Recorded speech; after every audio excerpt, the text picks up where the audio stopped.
A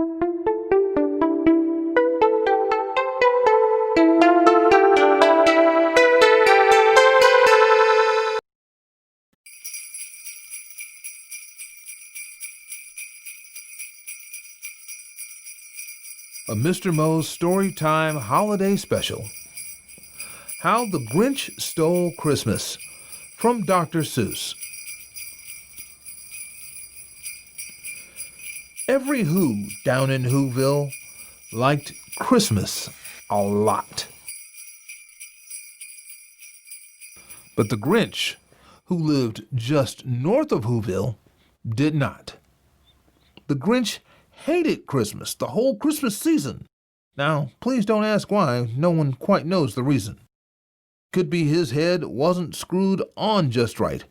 It could be, perhaps, that his shoes were too tight. But I think that the most likely reason of all may have been that his heart was 2 sizes too small.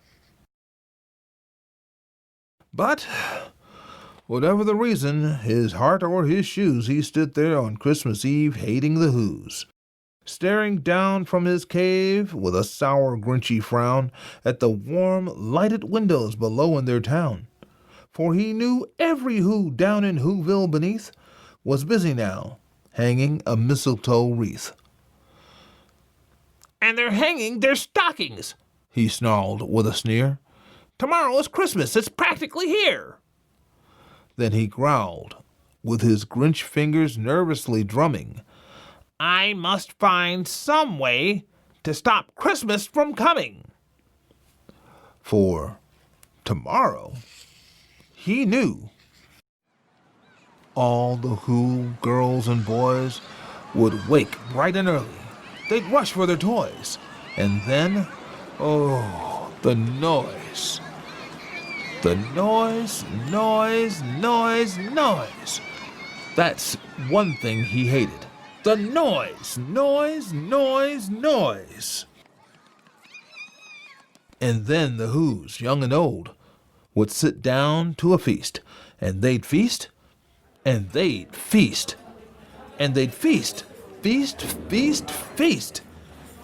They would feast on Who pudding and rare Who roast beast, which was something the Grinch couldn't stand in the least. And then they'd do something he liked least of all. Every Who down in Whoville, the tall and the small, would stand close together with Christmas bells ringing. They'd stand hand in hand, and the Whos would start singing. They'd sing, and they'd sing, and they'd sing, sing, sing, sing. And the more the Grinch thought of this Who Christmas sing, the more the Grinch thought, "I must stop this whole thing. Why, for 53 years I've put up with it now. I must stop this Christmas from coming." But how? Then he got an idea. An awful idea. The Grinch got a wonderful, awful idea. "I know just what to do." The Grinch laughed in his throat, and he made a quick Santa Claus hat and a coat. And he chuckled and clucked, "What a great Grinchy trick! With this hat and this coat, I look just like Saint Nick. All I need is a reindeer." The Grinch looked around, but since reindeer are scarce, there was none to be found. Did that stop the old Grinch? No. The Grinch simply said, "If I can't find a reindeer, I'll make one instead." So he called his dog Max. Then he took some red thread, and he tied a big horn on the top of his head.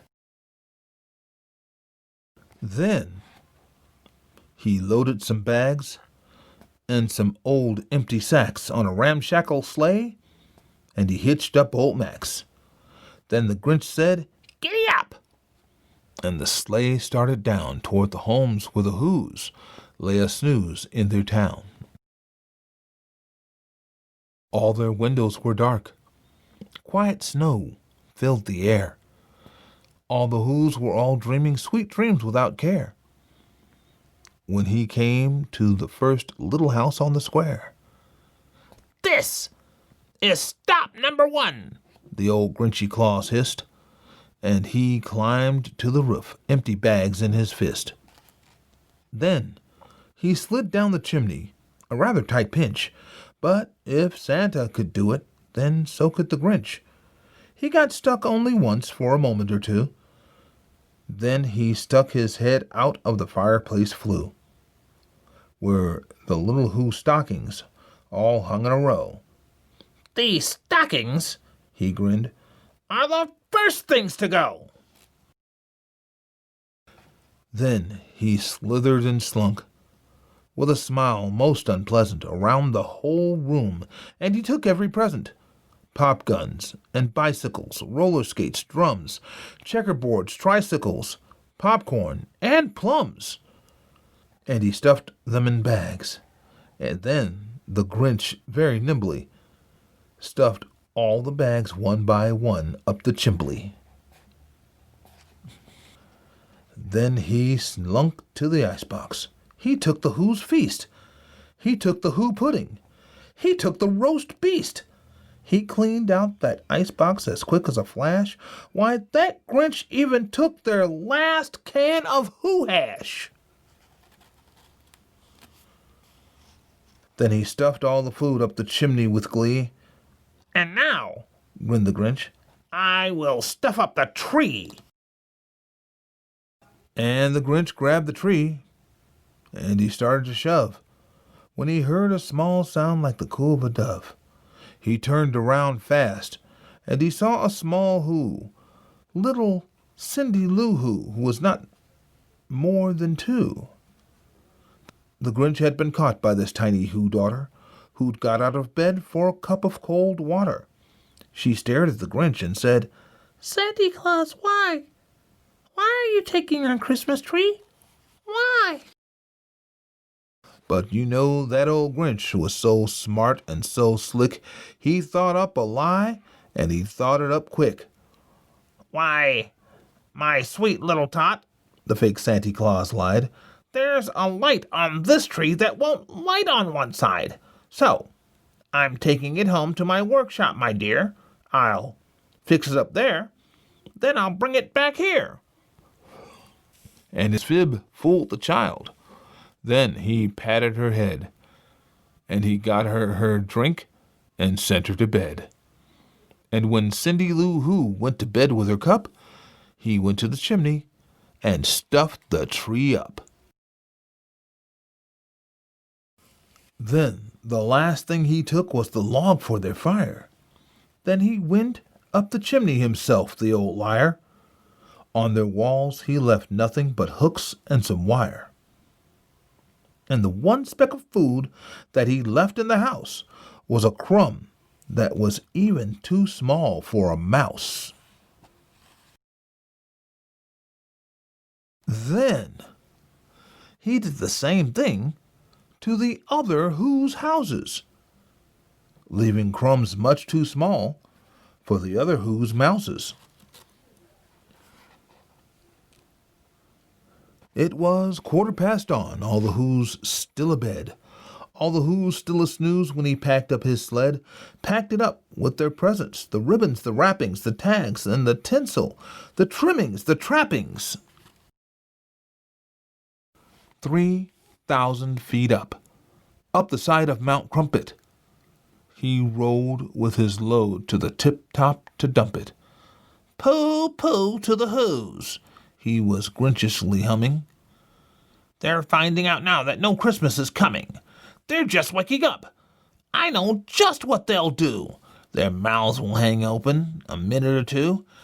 Then the Who's down in Whoville will all cry, 'Boo-hoo!'"